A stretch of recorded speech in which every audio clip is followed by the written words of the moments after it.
I put these issues to Shadow Home Affairs Minister, Senator James Paterson.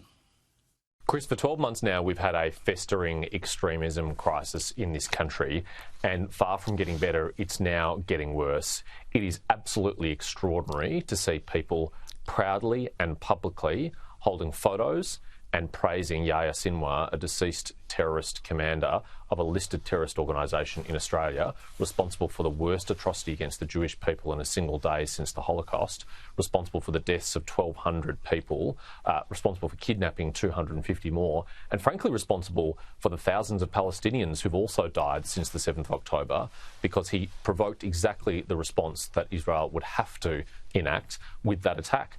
Why would any decent person, let alone any Australian, think that that is someone worthy of praise? Yeah, well, exactly. But the point here, James, is that there's no police action. Nobody's been charged. Hamas is a listed terrorist organisation. It's against the law to support that terrorist organisation. Now, when you're lauding its leader, the man who has committed all these atrocities you've just referred to, isn't that supporting a terrorist organisation? Shouldn't that be attracting the attention of our law enforcement authorities? Instead, we seem to just they're standing back and watching. You're exactly right, Chris. It is the failure to enact meaningful consequences for repeated instances of behaviour like this over the last year that has led extremists in our country to become emboldened and to now openly defy the law. Since the 7th of October last year, despite all the horrific scenes we've seen in our country, not one person has been convicted of supporting a terrorist organisation. Not one person has been convicted of incitement to violence. Not one person has been convicted for displaying the symbols of a banned terrorist organisation. And what is the message these people have taken out of that? That there is no consequences for their behaviour, that there is nothing to fear. And so not only do we have an extremism crisis, frankly, I think we have a law enforcement crisis. The law hasn't been enforced, the deterrent is not there, and that is why it's getting worse.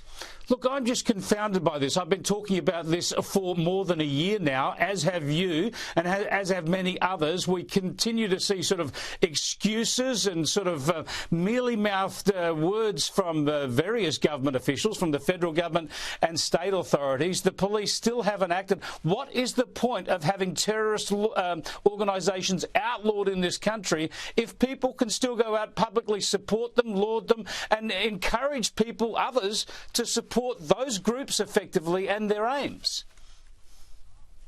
Exactly right, Chris. And my view is that the key missing ingredient over the last year in Australia has been political leadership, but also moral clarity and courage. And because we haven't seen from the Prime Minister down a very clear message sent that this behaviour is not only unacceptable, it's unlawful, and that the federal government expects the law to be enforced, the law hasn't been enforced. There's only two options here, Chris. Either you enforce the law, or if you can't enforce the law, you reform the law so it can be passed. And yet the government and the Prime Minister and the Labor Party have sat on their hands. They both failed to convey their expectations to police to do something about this, and they've failed to amend the law to make it easier for police to do something about this.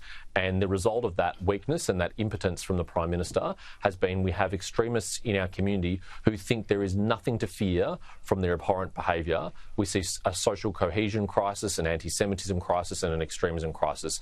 And it is getting worse. And my fear, Chris, is that something terrible will happen, something shocking will happen in our country that we all don't want to see happen because this behaviour has been tolerated. Well, you've gone on in that answer to really get my next point. You're absolutely right about those two responses that we could see from a government. We've seen neither of them. Therefore, social cohesion is reduced in this country. We do see more division, more hatred, and that can only fester more. I mean, there is a reckoning here. The reason we oppose this sort of extremism and these groups is because we don't want to see this in our country, yet it is growing now. Those tensions are getting more and more strained, and I fear for where this goes. I mean, at some stage, even though they've done nothing for over a year, the government must act, or we will see horrible, horrible consequences, even worse than the hatred we've seen preached on our streets. And we've already had a preview of what that could look like, Chris. We've had one teenager charged with a terrorism offence in relation to the alleged stabbing of the bishop in Western Sydney. We had half a dozen other teenagers charged with the act of preparing a terrorist offence. Thank God, neither of those became worse incidents. None of those were able to follow through and causing the death of someone or a serious terrorist attack. But we know from the ASIO Director General that it is more likely than not that in the next 12 months there'll be a terrorist attack in this country, because he's raised the terrorism threat level from possible to probable, and that's what that means. And you would think, in light of that information, in light of the scenes that we've seen, that the number one laser-like focus of the federal government will be preventing that from happening. We're doing everything to stop that from happening, and yet that is not what we've seen. We've seen impotence, we've seen weakness, we've seen equivocation, we've seen cowardice. It is such a worry. I can see the federal government and others are hoping that when the current war in the Middle East is resolved, then perhaps all this will die down.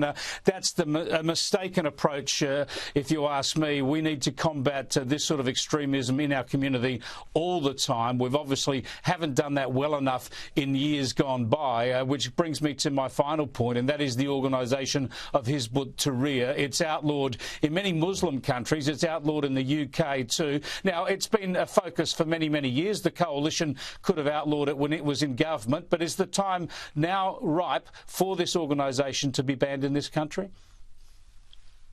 We must take a fresh look at this, Chris, in light of their behaviour in the last 12 months and in light of the decision of our friends in the United Kingdom to list them as a terrorist organisation. Things have changed with this organisation. It has become more emboldened. It has become more prominent. It has become more active. It appears to be recruiting, and it is a key organiser behind many of the pro-Palestinian rallies, events and conferences that we've seen in our country over the last year, including that despicable celebration on the 7th of October at Lakemba Mosque that never should have gone ahead.